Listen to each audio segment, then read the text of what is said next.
langsung dengan persoalan hitungan waktu. Sebagaimana ayat Al-Quran yang tadi dibacakan oleh Pak Akhwani, ya, Qori kita, bahwa memang terkait dengan perputaran dan peredaran matahari dan bulan ini terkait erat langsung dengan persoalan hisab, ya. Ada yang menyatakan bahwa mengapa misalnya hadis tentang Ru'yatul Hilal itu ditafsirkan beragam dalam hal pendekatannya. Ada yang lebih pendekatan ru'yat dan ada yang lebih pendekatan hisab, atau mungkin memadukan keduanya.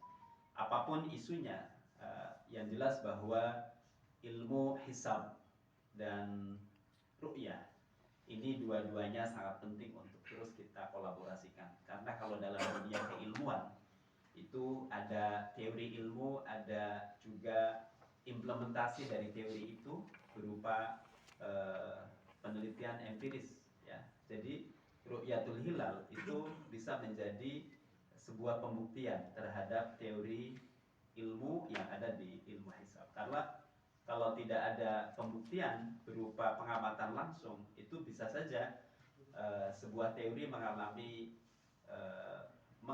sebuah bukan penyimpangan tetapi pengembangan, sehingga kemudian suatu saat perlu ada falsifikasi. Dalam teori ilmu dalam teori ilmu filsafat ilmu itu ada istilah falsifikasi. Jadi makanya wajar kemudian ketika Mabim mengambil satu keputusan bersama, ya, bahwa hilal itu baru bisa mendapatkan pengamatan atau yang disebut dengan imkan ru'yah ketika posisinya di atas 3 derajat dengan sudut elongasi 6 misalnya. Itu adalah sebuah kesimpulan dari pengalaman yang berlangsung beberapa kali dalam proses Ru'yatul Hilal, yang dibuktikan bahwa di bawah 3 derajat itu tidak mungkin untuk dapat teramati yang namanya hilal.